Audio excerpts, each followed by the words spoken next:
You are listening to the Aligned and Alive podcast with Chrissy May, where we discuss the various aspects of spirituality and wellness. A place where you can find guidance and a space to explore your life's meaning and purpose, allowing you to become connected, aligned, and feeling fully alive. Welcome back, all you beautiful souls. I'm Chrissy May, your host of Aligned and Alive. And today we are talking all about becoming the hero of your own story and how to unlock your greatness that lies within. I am joined by a remarkable human being and a very special guest. Dr. Zaino is a world-renowned speaker, author, holistic coach to execs, entrepreneurs, professional athletes, celebrities, influencers, and sheiks, which a little more on that one a little bit later. Yes. And an IFBB Pro at the tender young age of 40. Dr.Z is a hero in his own right.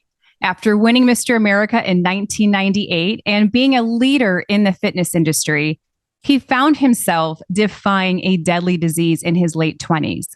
Dr. Z leveraged his experience to establish one of the largest health and wellness clinics in the world, seeing thousands of patients per week. The core premise of his work is that everybody is born with seeds of greatness and capable of heroic things if given the chance. That each person has the noble qualities inherent in them to drastically shift themselves and their work.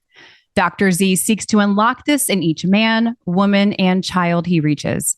Rather than let people silently grieve their potential, he exists to awaken the hero that we know is hidden within each of us.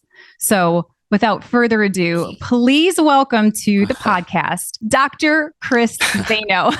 Hey, thank you, Chris. You know, when you read that, I'm sitting there, I'm like, who the hell's that guy? You know, because, you know, like in your life, I don't know about you, Chrissy, but I tend to live by that. Like, we're always good as our last thing. And, you know, when you look back of all those cool past things, they're great. And I think they're more confidence builders, knowing that like you went through some stuff and some stories in your life and you overcame them. You know, it's really like, I'm always looking forward to the future and all the other cool, new things and unknowns that are waiting. So yeah, I'm with you too. I hear that. I'm like, wow, that was a lot of stuff that we did, but it was really a byproduct of what, you know, facing something that you did or did not want to go through, and something beautiful came out of it. So I think we'll touch on that today, where, it's a conscious thing to where if you could get to a point, no matter what you went through, and I know you went through a couple rough things recently, you know, but when you can look back and see beauty and blessing in it, not only does it create healing, and I'll talk about healing of that, but you really start to be able to connect the dots looking backwards and see it as a gift. And there's just something very important as for just even spiritual evolution, to be able to get to a point, no matter how bad it may seem in the moment, in the micro, that it really turns into where something that you wouldn't take a time machine if someone paid you, you know what I mean, to change it. So, I mean, I think we'll definitely touch on some of that today, and out of that comes, you know, wonderful, beautiful things that we may have not ever chosen. You know? I believe that 100%. Yeah. I think it's interesting because I think most of us have a vision of where we want to see our lives to go, you know, especially when you're young and you're like, oh, this is where I want to take my life. Yeah. And then things happen, right? And life happens. And it's what we do with those moments that really define us. And so you definitely are a master at that. And so if you could kind of share, you know, how you were able to really just dive deep and overcome some very serious, challenging issues early on too. Yeah. So out of all of them, like, let's just talk about the health one, because you know, when you're young or you look a certain way, you know, it's something, sometimes we base health on how we look or how we feel, right? So, hey, I look good, I feel good, or I don't, or we things are relative. We compare our situation to someone else. Well, it's like, well, I'm not as bad as that person, right? So we tend to always minimize or not really understand it. And due to lack of awareness of, let's say, what health was, I didn't know. I looked a certain way, had titles, cover magazines, but I didn't know what health was, because I thought it was how I look or I felt, and not realizing that health was how you function. Like it's the state of optimal functioning of something. You know, heart disease isn't a thing Watch this. Cancer is not a thing. Well, let me finish there. It's the lack of something. So if I have heart disease or high blood pressure or name it as diabetes, it's not a thing. It's a lack of something. So it's a lack of function. If my pancreas isn't working right and my body doesn't release enough insulin, become diabetic. So see, we tend to put a label on something that's more of an illusion, and we're not looking at the cause of the problem, right? So it's not a thing. It's just like darkness isn't a thing. It's just lacking light. Right? So we tend to point and create a story around something that's really not a thing.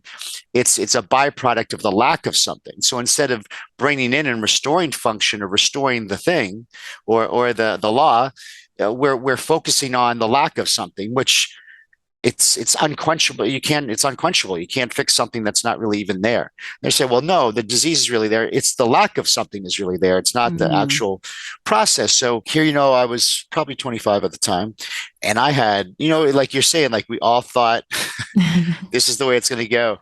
And so I had won Mr. America at 21, and I was in Orlando, Florida. So I was, going to UCF, and Universal Studios is there. So I was cover magazine. So they at Universal Studios, you remember the show Xena Warrior Princess? Oh yeah, absolutely. Yeah, you would. It looked like you could be on one of those shows. I would totally take that role on. I think you would. I feel it.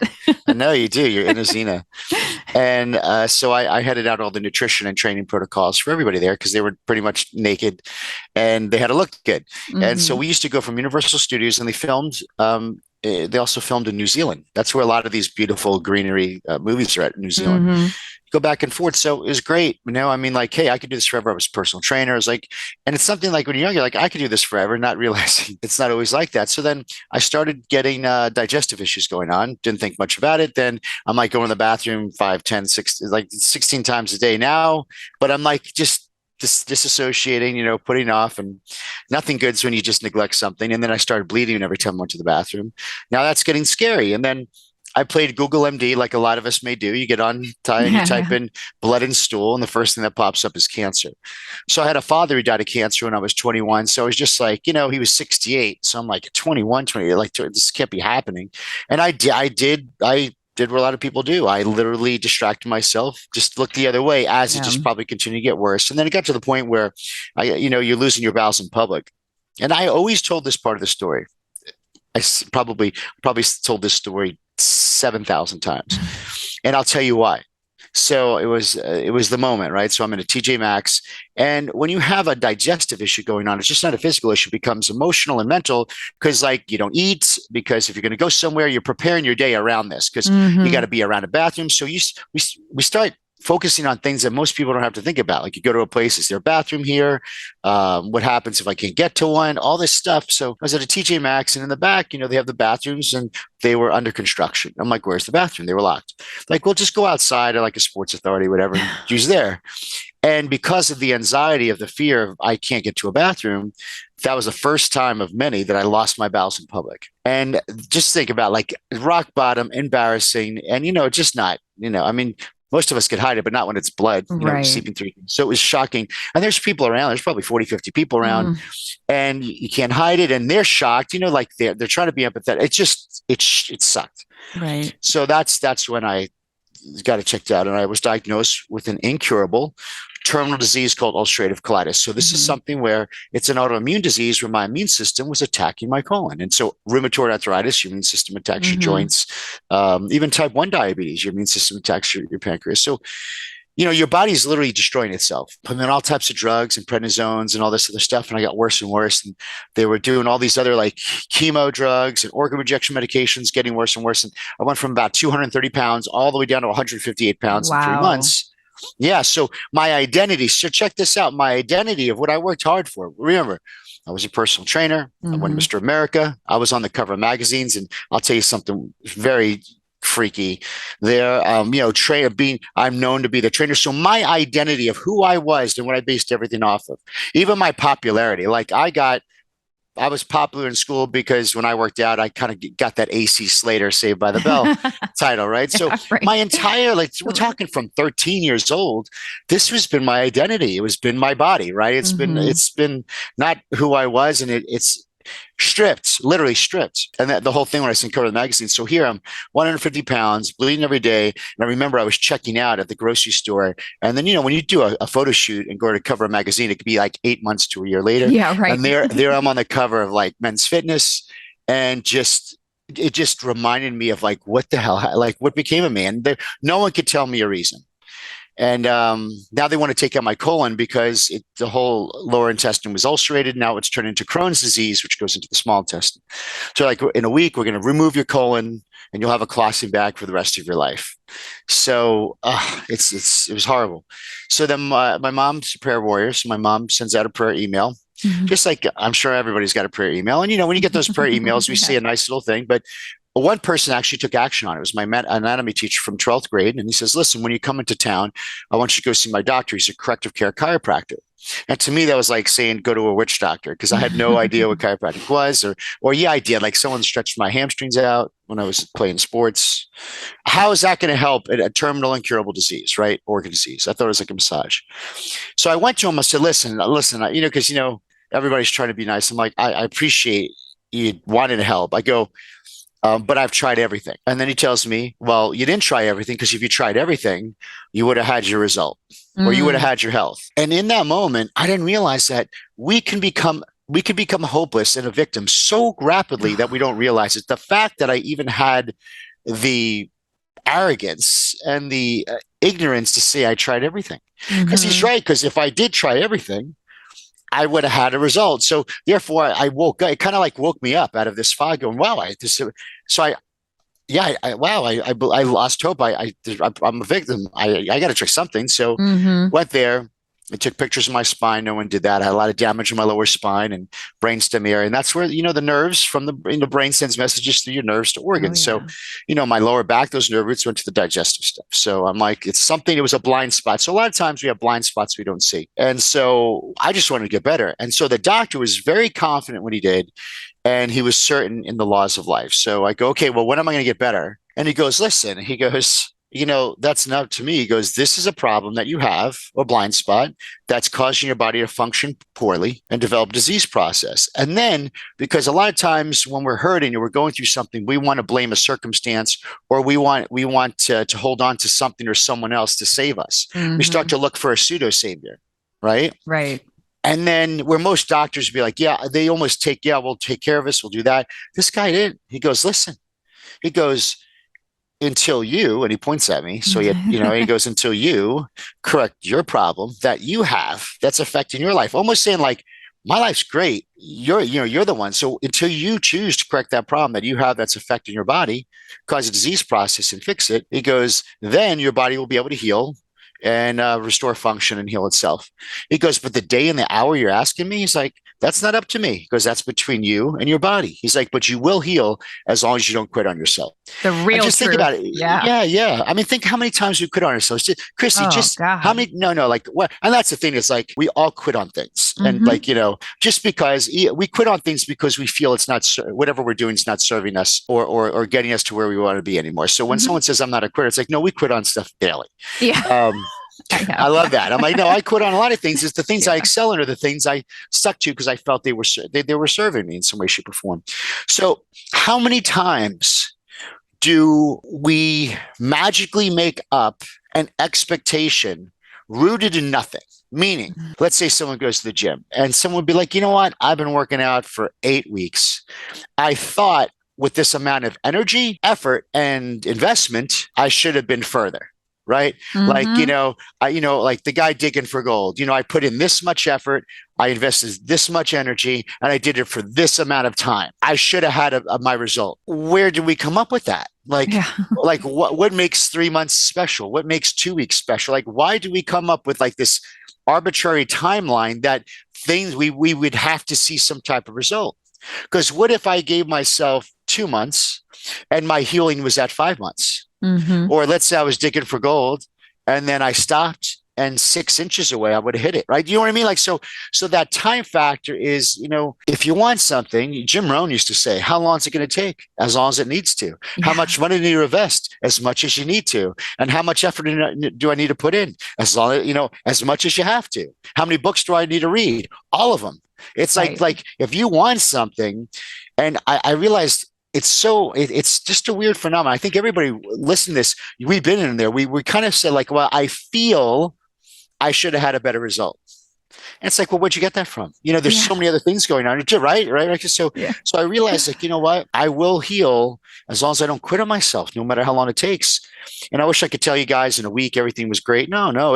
And I wish I could tell you I was a positive person and I said these great affirmations. No, I was scared. I was miserable.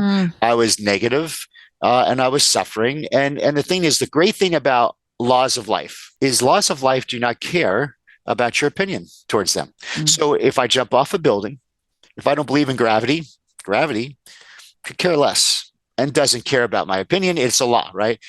But then about 3 months in, as my weight started stabilizing, blood started coming back. I mean, like resolving. 5 months, my weight was stabilizing, or I was gaining a pound. So now I had momentum. See, so when you have momentum, there's that faith. So what is faith? Faith is believing in something that you have not yet seen. So the whole thing is, when you start to see momentum or start to see something, then the faith goes into knowing. And that's a big difference. Like, I'd rather be a person in our life. We want to get to the point of knowing. I mean, faith is great, but knowing is even more like convinced. Like if you know what's going to happen, because like I believe it'll be sunny tomorrow, but I don't know it'll be sunny.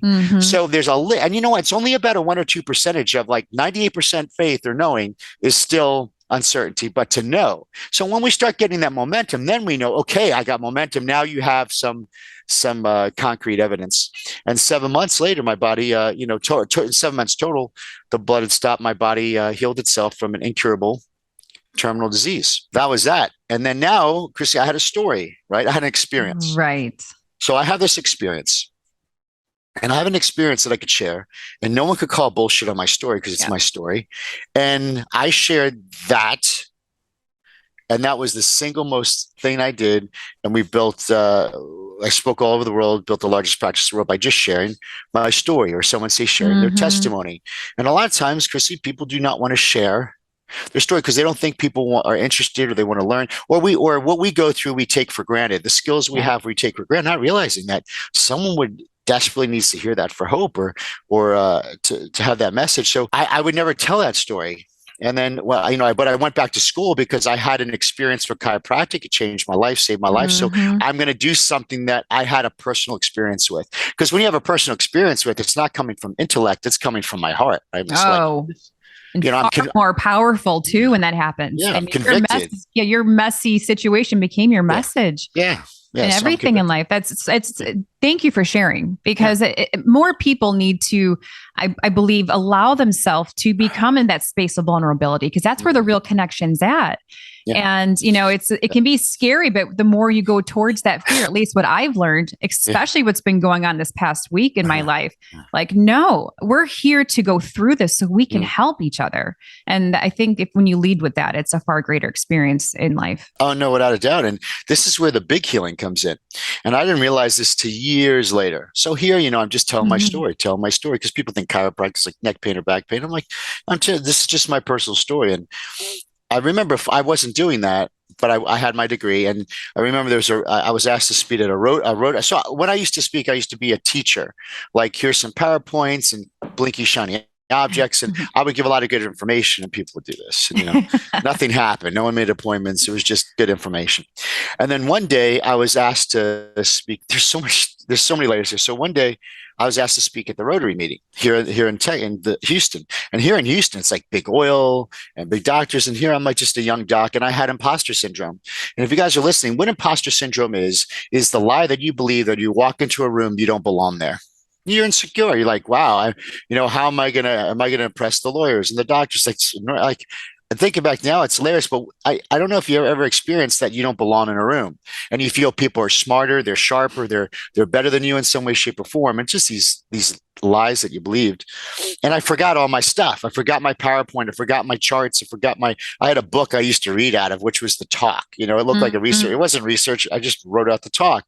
So I would stand behind a podium, very robotic, and do this. So I didn't have anything because I was going to flake out. I was just not going to do it. But I'm like, listen, I got to go in there.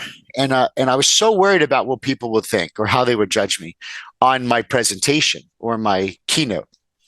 And that's when in the car, I said, you know what? There's definitely one thing I could do better than anybody. And that's tell my story. Because I could do me better than anybody else because it's me. And no, like I said, no one could call bullshit on my story because it's my story. So if you don't believe it, okay, but that's not your story. And I went in there and I just kind of did that. And that was my first standing ovation. And the people were coming up to me saying, can we put down a payment to reserve an appointment? And I was blown away. And since that day, I never brought maybe I brought a spine, but I never brought any technology. And I would get up there and I would just tell my story. And you see how I tell my story? And I kind of take a side thing and teach a lesson. Like, hey, you know what? Like I did with the time thing, or I think like, hey, we've become a victim. And I just kind of added those things in. And what I noticed, Chrissy, after like looking back, and I was able to laugh at the experience quite easily and mean it. Laugh because there was some funny, like looking back, there was some really funny things that happened, even though they were very embarrassing then. And I realized one thing: if something's in the light, it can't be dark, it can't stay a secret, it can't control you. And I realized telling my story and telling about losing my bowels and just going to the deepest, darkest, scariest moments of life, I realized me telling it and sharing that was also allowing me to heal emotionally on the inside. So, people get like PTSD from stuff, like they become survivors. And listen, and if you're listening, this is I'm not, like, I could have easily said I'm a colitis remission survivor, but I'm still claiming a disease. I'm still claiming I'm part of the, you know what I mean? Versus saying, oh, no, colitis was never mine. It was this beautiful experience I got to go through. It's not mine. Good. And I realized it's not mine because as I told the story and kept it in the light, I'm telling the story as an onlooker of the past of my life, telling an experience I went through. The disease is not mine. It doesn't stay with me. It's nothing. It's just a beautiful experience. And why would I ever claim something that's still there that was just a beautiful experience? So I saw the entire thing as such a beautiful experience that catalyzed me and catapulted me to doing some amazing things, having an amazing life, reaching every goal I could ever want in my life. And it was because of that. Why would I ever want to go and change that experience? It was just amazing. And I am blessed. I'm so thankful for it. So you see, so this is someone like you think, well, how can someone take molestation or rape or murder? And how can they actually turn it around just like it did? And the thing is, I'm telling you, there's hope that you can. Because you got to look at what was birthed out of that, what was birthed out of the chaos.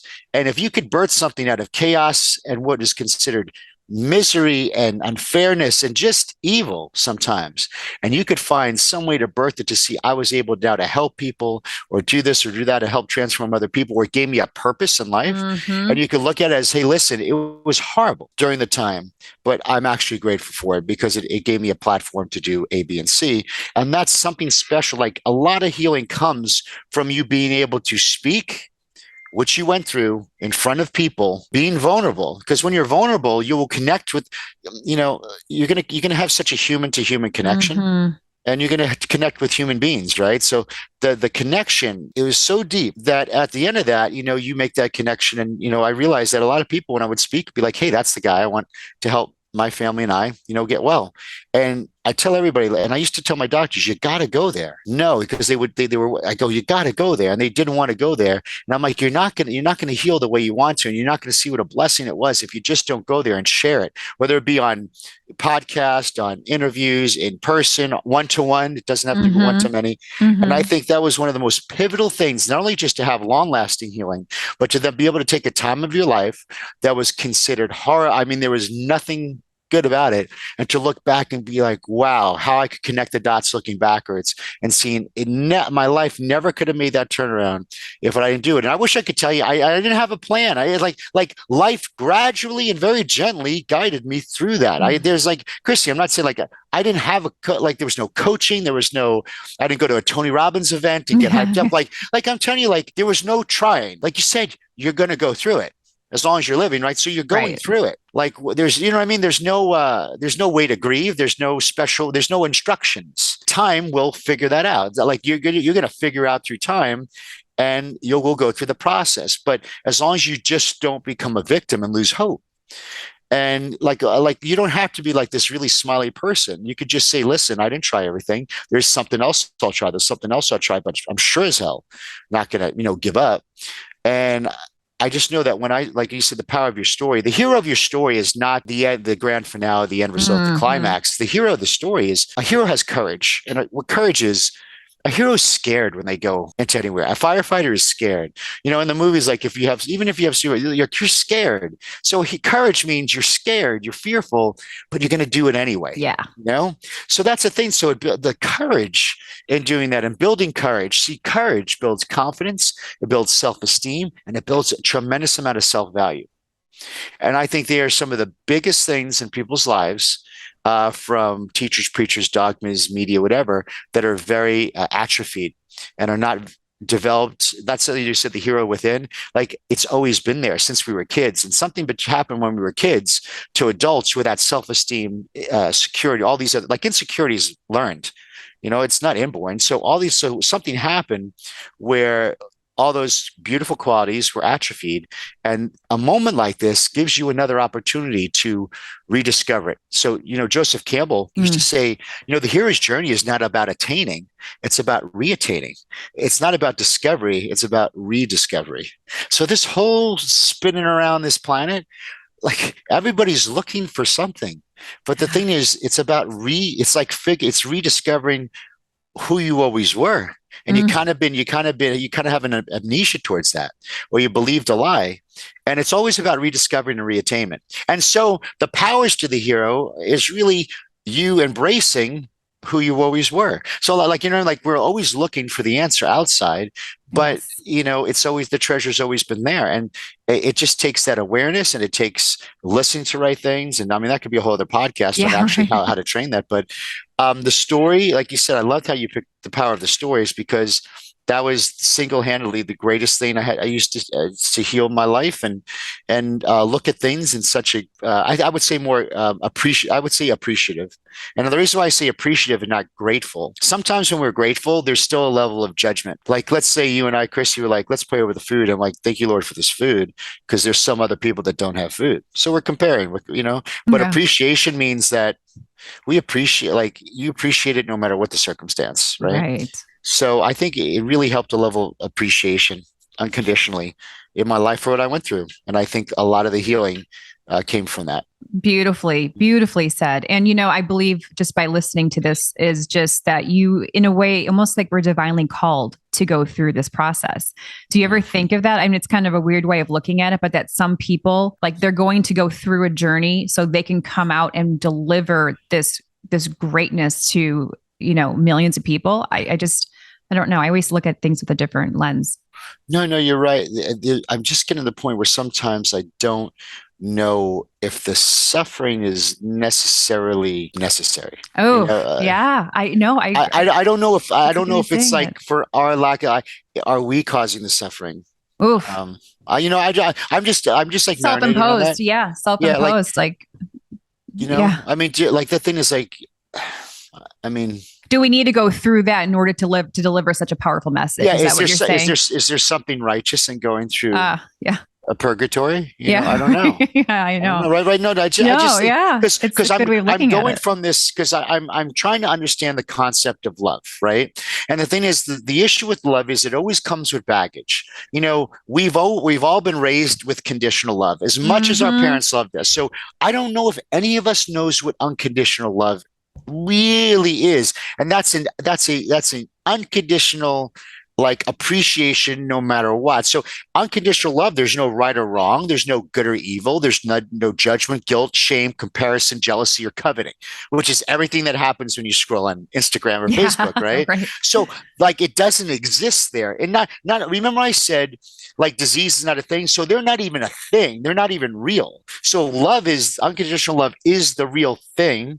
It is the light, and all those things that we feel, right, wrong, jealousy, good and evil, judgment, guilt, shame, comparison, like that is a lack of true unconditional love. So here we're feeling, but they feel so real, but we're feeling the lack of the thing, which is the lack of the love. So if I'm trying to encompass this unconditional love, I don't know if suffering is in there. It's not, you're right. I mean, the way you just kind of explain that, right? Yeah. I think, so this is, yeah. I mean, I could go down like the road with this for like hours. I mean, it can get really, really deep, but no. And the hero's journey, basically, when Joseph Campbell developed it, that's why every movie rocks. It's they have a call to action. And something's that call. There's a catalyst, and there's a terror barrier, like or a threshold that you don't want to cross because it means people are going to say things, this and that. It's like, are you crazy? It's like you're leaving home, and then you cross that thing because you get to the point where we make a decision in a split second. Like you get to that point where you're like, enough's enough. I think everybody's been there. Like in a split second, you're like, when someone's like, I lost 150 pounds, and we congratulate them, I'm like, they didn't do it. They did it in a split second. They try to lose weight like for 30 years, but something happened where they got to a moment of such disgust, more disgust than ever before. Like it tweaked them. They're like breaking done. point. Yeah. Done. Like no more. And they never look back. Right. So they go through that threshold, and here's a circle, right? And then down through the circle, it's scary. There's a lot of unknown, but the unknown is beautiful. And in the unknown, you have all these like little helpers and mentors along the way, like little guides that just happen to be there. And then you reach the point where you got to get into, and that's the abyss. That's the part where there's a rebirth. There's the old you, the old paradigm has to die, has to be let go, for the new version of you to then phoenix out. And then you're coming up this other phase where like you're applying these new principles in your life. And then you realize I have to bring my journey hit back to my home to teach others. And when you really look at it, that's the hero's journey. And, and then that happens all the time. So it's just not one time. It just happens all the time. I go like you go through a situation like what you went through this past week. This is a hero's journey. And then you're going to go, and then you're going to figure your stuff out on your own. And now you develop something that you could bring back around and help your viewers or help other people who may be up here afraid to go through that threshold, and you become the guide. You become, they would say, the mystic, the guide, the helper that takes that person through that thing. And this is just what we're doing. And I think another thing that prevents us from really getting the healing we need is people believe, we believe in specialness, meaning we believe someone is more special. We'll just say like Elon Musk is more special than you, or Bezos. It's like, if you look at what the actual human body is made up of, we're made up of all the same stuff, right? So really the only thing special is that we're not special. That's we're really all the same. So I think a lot of times we categorize, again, thinking that someone, Chrissy is more, she's stronger and she could put up, like, not me, but like where we use this person that someone's special as an excuse for us not attaining certain levels, or accepting that we could attain that level because we think, well, that person's special, or they're this or that, but they're not. No one's we all have our own specialness in us. Yeah, we're all for real. Like we all have the same time in the day, and these just little concepts that are always going through your head, and anybody could do it in any job, in anything. Like it is the number one leveraged way to communicate. And just think about it. They used to tell stories on caves and stuff like that. So it's the thing. It's always been there. It sure is. And I appreciate you taking the time telling yours today. I want to ask you, can you please come back? Because there's so much more I want to pick your brain on. I hate to say pick your brain, but you know what I mean. Will you come back on after your travels and maybe talk some more? I guess I can. Thank you. I appreciate that. You're a lovely, remarkable person. I just see goodness. Like every time I see you on social media, and just there's goodness all around you. It just shines. So thank you for being a light, and thank you for taking the time. I really appreciate it. And I know all the listeners will too. Thank you so much, Chrissy. All right. Everybody watching. Have a beautiful day. Thank you. You too. Bye-bye.